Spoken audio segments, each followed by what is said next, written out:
le chantier de la reconstruction, il y a du travail pour tous les ouvriers, y compris ceux de la dernière heure, et que toute contribution y est et il sera reçu avec reconnaissance, vu que la tâche est immense. Je lance donc, une fois encore, un appel pressant à tous les Congolais, où qu'ils se trouvent, pour qu'ils mettent leur savoir et leur savoir-faire au service du bien commun. Chers compatriotes, l'année qui s'annonce sera marquée par l'organisation des élections locales, municipales et provinciales, ainsi que le démarrage des opérations de recensement de la population. Et dans la partie rétrospective, sachez que Matata Ponyo, du reste reconduit comme Premier ministre dans le gouvernement de cohésion nationale, a entrepris plusieurs actions dans le cadre de la révolution de la modernité. Parmi les plus marquantes, on note la construction de plusieurs stades municipaux à travers la ville de Kinshasa et les travaux de la modernisation de la nouvelle tour de contrôle de l'aéroport international de Njili. Retour sur ces événements avec Souzy Kibira Omari. L'année 2014 a été décrétée celle de la révolution de la modernité par le président de la République, Joseph Kabila Kabange. Voilà pourquoi le chef du gouvernement Matata Ponyo a tenu à matérialiser cette vision sur toute l'étendue du territoire national. Plusieurs actions ont été ainsi menées pour parvenir à cette fin. Parmi celles-ci, l'on note que le lundi 22 septembre 2014, Matata Ponyo avait procédé au lancement de l'opération de semis de 100 tonnes de maïs au parc agro-industriel de Bukangalonzo dans la province du Bandundu. Objectif, réduire la faim de plus de 20% et atteindre un taux supérieur à 6% du PIB. Matata Ponyo a donc tenu la première réunion du comité de pilotage du parc de Bukangalonzo. Il en est sorti que la première production de ce parc est attendue en février ou mars 2015. Une opération qui motivera le passage à l'autre phase de production dans les mois à venir des millions de tonnes de légumes, des haricots, des tomates et autres produits alimentaires. Pour Matata Ponyo, vu sous cet angle, le chef de l'État a réussi sa vision de modernité dans ce secteur. Le parc de Bukangalonzo se développe sur une superficie de 5000 hectares. À terme, ce site pourra produire 4 tonnes par hectare. Pour procéder à son lancement, le gouvernement Matata avait mobilisé 83 millions de dollars américains, dont 53 millions pour la mise en production et le reste pour assurer la distribution de l'électricité. En plus de ce suivi du projet pilote de Bukangalonzo, le chef du gouvernement a lancé les travaux de construction dans 5 communes de la capitale congolaise des stades municipaux. Barumbu, Matete, Ngaliema, Njili et Bandalungwa sont ces communes qui verront dans les prochains jours leurs jeunes bénéficier de ces espaces footballistiques de 280 mètres carrés de superficie chacun pour des compétitions locales ainsi que quelques formations en vue de faire rayonner le football congolais. Sur terrain, les maîtres d'ouvrage ont rassuré Matata Ponyo du bon déroulement des travaux et de la remise dans le délai de ces stades au gouvernement. La santé des populations étant également une priorité du gouvernement, Matata Ponyo a posé la première pierre pour la construction du centre de santé de référence de Sangamamba, un coin reculé de la capitale Kinshasa, dépourvu d'hôpitaux de qualité pour le soin des populations. Faisant d'une pierre deux coups, le Premier ministre Matata Ponyo a réceptionné l'hôpital général de référence de Matete, réhabilité et équipé sur fonds propres du gouvernement de la République. 53 174 782 dollars américains est le montant alloué par le gouvernement pour la construction et la réhabilitation de 1000 centres de santé et 200 hôpitaux. S'inscrivant dans la vision du chef de l'État de promouvoir le secteur de l'éducation, Matata Ponyo a reçu Irina Bokova, directrice générale de l'UNESCO, et l'honorable Gordon Brown, envoyé spécial des Nations Unies pour l'éducation mondiale en RDC. Partageant la même passion de l'éducation, ces personnalités ont consenti parvenir à diminuer les enfants non scolarisés en RDC. C'est dans la même logique d'ailleurs que la République avait lancé le grand programme de construction de 1000 écoles chaque année en RDC, programme exécuté par le gouvernement. Toujours dans la concrétisation de la révolution de la modernité, le Premier ministre a accompagné le président de la République à l'aéroport international de Ndjili où ils ont constaté le niveau d'exécution des travaux d'aménagement du nouvel aérogare et de construction de la nouvelle tour de contrôle de l'aéroport de Ndjili qui devront être mises au même niveau que d'autres aéroports du monde. À Maluku, dans la zone spéciale et d'Aïpen, le chef du gouvernement a accompagné le président de la République qui tient à l'amélioration de vie des Congolais à tous les niveaux. L'année 2014 a aussi été marquée par la reconduction en date du 30 novembre du Premier ministre Matata Ponyo par le président Joseph Kabila Kabange comme Premier ministre du gouvernement de cohésion nationale. Le Premier ministre Matata Ponyo a sur le plan de la diplomatie agissante conduit une forte délégation aux Pays-Bas pour une visite de 3 jours afin de raffermir la coopération entre les deux pays. L'année 2014 s'est bouclée en beauté à la primature. Plus de 500 agents d'assainissement de la ville de Kinshasa ont été honorés par le gouvernement sur instruction du chef de l'État, Joseph Kabila Kabange. Un cocktail dînatoire leur a été offert à cet effet à un concert à la place des évolués, agrémenté par les orchestres Zaiko Langa Langa de Nyokalongo et Wenge Musica Maison Mère de Ngiama Makanda d'Iwerason leur a permis de fêter la nativité avec le Premier ministre et d'autres personnalités. Et du côté des régies financières, sachez que la Direction générale des douanes et Accises a réalisé près de 85% des assignations budgétaires telles que lui fixées par le gouvernement. Et la Direction générale des impôts, l'année 2014 a été marquée par le paiement de l'impôt sur les bénéfices et profits. La rétrospective de ces régies financières avec Anifa Kassemwana, Vicky Moukeba et Fidèle David Luzolo. Les assignations budgétaires fixées par le gouvernement pour l'exercice 2014 pour la douane étaient de 245 599 330 291 francs congolais. La Direction générale des douanes et Accises a ainsi réalisé près de 85% de ces assignations grâce aux nouvelles stratégies mises en place dans l'informatisation des procédures afin de lutter contre la fraude, la corruption ainsi que d'autres tracasseries douanières. Les directeurs centraux et provinciaux de la DGDA se sont engagés au cours de l'année 2014 à observer scrupuleusement les dispositions du Code des douanes, le tarif des droits à l'importation et à l'exportation, ainsi que d'autres actes réglementaires à travers une gestion transparente et en luttant contre les antivaleurs. La Direction générale des douanes et Accises a aussi, au cours de l'année 2014, procédé à la signature de plusieurs protocoles d'accord avec certains pays africains, dont la République du Congo, la Tanzanie, l'Angola et la République centrafricaine. La douane de la RDC et celle de ces différents pays ont convenu d'échanger les informations, de renforcer la surveillance du trafic aux frontières et d'apporter une assistance technique mutuelle. Un autre fait ayant marqué les activités de la douane était le désengorgement du poste frontalier de Kasumbalesa au Katanga. Une délégation conduite par le ministre délégué aux Finances qu'accompagnait le directeur général des douanes et Accises s'était rendue sur place afin de trouver des solutions à ce problème d'engorgement à la frontière entre la RDC et la Zambie. La délégation voulait aussi se rendre compte du fonctionnement du système Sidonia World. À la Direction générale des impôts, l'année 2014 a été marquée par le paiement de l'impôt sur les bénéfices et profits. D'abord au mois de mars où les contribuables relevant de la direction des grandes entreprises, des centres d'impôts synthétiques, des centres modélisés et modernisés se sont rendus dans les guichets DGI et les banques succursales pour payer le premier acompte provisionnel de l'IBP.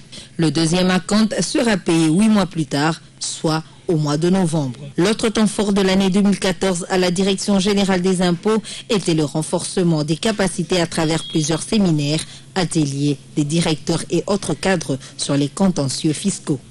Et l'année 2014 qui s'est achevée a été une année marquée par plusieurs activités aussi à la Commission électorale nationale indépendante dans le cadre du processus électoral pour les échéances électorales à venir, de la signature du Code de bonne conduite par les partis politiques à la consultation des listes électorales en passant par la mise en place des différents cadres de concertation et la publication du calendrier pour les élections locales, urbaines et municipales. Voilà autant d'activités déployées par la centrale électorale. Suivez. Le début de l'année 2014 à la Commission électorale nationale indépendante aura été marqué par la présentation le 30 janvier de la feuille de route du cycle électoral 2013-2016 par l'abbé président Apollinaire Molongo Malo devant l'Assemblée nationale. Le président de la CENI a souligné que les options de la feuille de route étaient nullement à confondre avec le calendrier électoral. Le 8 février 2014, les responsables et autres délégués des partis politiques se joignent au bureau et à la plénière de la CENI sous le chapiteau du Palais du Peuple à Kinshasa pour un événement hautement historique. Il s'agissait de la signature du Code de bonne conduite des partis politiques, des regroupements politiques et des candidats aux élections en RDC et du protocole d'accord instituant le comité de liaison entre la Commission électorale nationale indépendante et les partis politiques. La pertinence de cet acte, c'est qu'elle définit les règles claires à respecter pendant le processus électoral. Dans la foulée, les différentes autorités, chacune dans leur secteur, enclenchent à travers les provinces du pays les cadres de concertation avec les autorités politico-administratives et les forces vives de la nation. Entre le 24 et le 26 mars, la centrale électorale projette un atelier d'évaluation à mi-parcours de l'opération de fiabilisation du fichier électoral pour, respectivement, apprécier la façon dont ont été exécutées sur terrain, identifier les forces et les faiblesses des procédures et outils mis en place pour la collecte des données. Les bandondous constituent en clair la première ère opérationnelle. La deuxième ère opérationnelle, regroupant le reste des provinces, sera également concernée dans les mois qui vont suivre. Entre le 22 et 23 avril, la Commission électorale nationale indépendante, en partenariat avec le Conseil supérieur de la magistrature, met en route un séminaire de haut niveau à l'intention de 80 magistrats venus de 11 provinces du pays sur la justice électorale et la gestion des contentieux électoraux. Le 23 avril 2014, la réunion du comité technique des élections convoquée par la CENI en présence des ambassadeurs, la MONUSCO et le PNUD. Le 4 mai 2014, rencontre à Kinshasa entre l'abbé président et John Kerry, le secrétaire d'État américain. Le diplomate américain a déclaré que 30 millions de dollars seront nécessaires pour le soutien aux élections. Il a ajouté en disant que le peuple doit avoir confiance envers le processus. Entre le 19 et le 24 mai, le siège de la CENI abrite les journées portes ouvertes sur le défi de la fiabilisation du fichier électoral pour le cycle électoral en cours. Expliquer et montrer les différentes étapes opérationnelles menées sur terrain, impliquer les parties prenantes au processus électoral dans la mobilisation de la population afin qu'elle soit sensibilisée pour la consultation des listes électorales provisoires était au menu de cette importante rencontre. Le 26 mai, le président de la CENI procède à la publication de la décision numéro 12 du 26 mai 2014 portant un dévoilement du calendrier des élections urbaines, municipales et locales. Le 14 juin 2015, ce sera le jour du scrutin municipal et local. Le 29 août 2015, jour de vote des conseillers, des bourgmestres et chefs de secteur. Le 15 octobre 2015, ce sera le jour du scrutin des maires et maires adjoints. 7 juin 2014, dépôt du rapport annuel de la CENI au bureau de l'Assemblée nationale. Et c'est ainsi conformé à l'article 28 de la loi organique numéro 13/012 du 19 avril 2013, modifiant et complétant la loi organique numéro 10/013 du 8 juillet 2010 portant organisation et fonctionnement de la CENI. Plus tard dans la journée, Gabriel Kalonda Mbolu a été investi par ordonnance présidentielle en qualité de vice-gouverneur de la province du Sud-Kivu.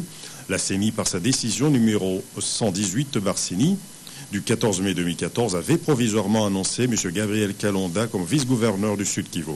11 juin 2014, début des réceptions et de traitement des dossiers de demande d'accréditation des observateurs à long terme pour les élections urbaines, municipales et locales et pour l'ensemble du processus électoral. Cette opération qui s'étendra sur plusieurs semaines connaîtra un franc succès. L'on a souvent vécu des scènes d'engouement indescriptibles. Près de 12 000 observateurs seront accrédités à la CENI pour la seule province de Kinshasa. Entre les 7 et 8 juillet, la CENI organise alternativement le cadre de concertation avec les institutions politico-administratives de Kinshasa. D'abord avec le gouverneur de Kinshasa, André Kimbota, ensuite avec l'Assemblée provinciale de Kinshasa, quant à leur implication dans la tenue d'élections locales programmées par la CENI de 2015. 24 juillet 2014, jour de scrutin législatif partiel dans la circonscription électorale de Befale à l'Équateur. Les habitants des différents groupements concernés, Bokotohola, Lombeolo, Bolemba, Mampono et Ahama, ont bravé la pluie pour accomplir leur devoir civique élire leur représentant qui va combler le seul siège resté vacant à l'Assemblée nationale est leur but primordial. Entre le 11 et 16 août 2014, participation des membres de la CENI à l'Assemblée plénière à Matadi, dans la province du Bas-Congo. Objectif phare, faire le point sur l'état des lieux du personnel administratif, le règlement administratif et financier de la CENI, l'abbé président de conclure qu'ils avaient préféré être à l'écart pour bien travailler. En sport, les léopards de la RDC sont déjà au Cameroun pour se préparer à la CAN 2015. L'assurance a été donnée aux députés nationaux, membres de la structure Amis fidèles des léopards par le ministre d'État en charge du budget. La question de leur prime a également été abordée.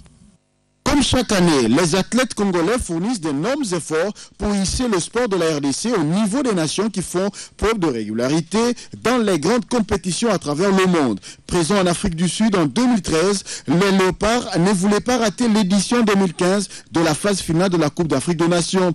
À ce titre, après un début des éliminatoires chaotiques, les fauves congolais vont se ressaisir et faire rêver toute une nation d'une probable qualification. Avec une équipe jeune conduite par Florent Ibenge, titularisé au poste de sélectionneur national, la RDC va se qualifier grâce au règlement spécial qui a caractérisé ces éliminatoires. Toujours en football, il faut rappeler la participation de la RDC au 3e championnat d'Afrique des Nations CHAN qui s'est joué en Afrique du Sud. Ici, la République démocratique du Congo qui est sortie de la phase de poule se verra éliminée en quart de finale par les Black Stars du Ghana. Pour ce qui est des compétitions interclubs de la Confédération africaine de football, la République démocratique du Congo a été cette année aux premières loges de la Ligue des champions de la CAF. L'AS Victoria Club de Kinshasa et le tout-puissant Mazembe Anglebert de Lubumbashi ont hissé le football congolais comme jamais auparavant au premier plan. Se retrouvant dans un même groupe avec Zamalek d'Égypte et Al Hilal du Soudan, les deux clubs congolais se sont révélés être les meilleurs dans ce groupe. En 6 matchs joués, les clubs de la RDC ont remporté autant de victoires et se sont fait qualifier en demi-finale. Pour la toute première fois dans l'histoire du football de la RDC, 2 équipes se retrouvent dans les derniers carrés d'une même compétition internationale interclub. Mazembe va se faire éliminer en demi-finale et V-Club va jouer la finale qu'il perdra face à Entente Sétif d'Algérie. Dans les autres disciplines, il faudra saluer la participation de Mazembe à la Coupe d'Afrique de clubs champions de basketball qui s'est jouée à Tunis du 11 au 20 décembre de cette même année. Le club Louchois a ainsi occupé la 7e place de cette compétition africaine. Et puis en taekwondo, les athlètes de la République démocratique du Congo ont fait parler d'eux comme toujours. D'abord à Kinshasa au mois d'avril, lors du 4e championnat d'Afrique de taekwondo zone 4, où ils ont raflé une panoplie de médailles tout en occupant la première place. Puis aux Jeux africains de Maputo, avant de prendre part à la Coupe du monde francophone à Dakar au Sénégal au mois de novembre. Partout où les taekwondoïnes de la RDC sont passés, ce sont des médailles qui ont été remportées par ces gladiateurs. Mais tous ces résultats doivent être pérennisés dans le temps. Pour ce faire, il faudra mettre en place une politique de formation des jeunes pour assurer la relève. Voilà qui a amené le gouvernement central, avec quelques gouvernements provinciaux, à se lancer dans la tactique de construction des infrastructures sportives. À Kinshasa, 5 stades municipaux assortis de 2 palais de sport sont en construction. À l'intérieur du pays, le Bas-Congo construit 3 stades aux dimensions olympiques et un palais de sport pour assurer la formation des jeunes. Le Kasaï oriental s'est également inscrit dans cette logique en construisant un stade digne de ce nom. Le Katanga, quant à lui, l'avait déjà compris. Au-delà de ça, la République démocratique du Congo a organisé la 2e édition du Tour cycliste international au mois de juin. Cette année, le pays de Joseph Kabila a enregistré plus de coureurs. Aussi, dans cette discipline, il faut rappeler la brillante participation des coureurs de la RDC au Tour cycliste international de Madagascar en ce mois de décembre. Pour une première participation à une telle compétition à l'extérieur du pays, les coureurs congolais ont créé la sensation en occupant la 7e place au classement général par équipe sur un total de 13. Il faut dire que cette année, le sport de la République démocratique du Congo a rayonné non seulement sur le continent africain, mais aussi à travers le monde. Voilà. Voilà, c'est la fin du journal. Merci de l'avoir suivi. Les informations continuent sur notre site internet www.groupe-l'avenir.cd. Restez avec nous.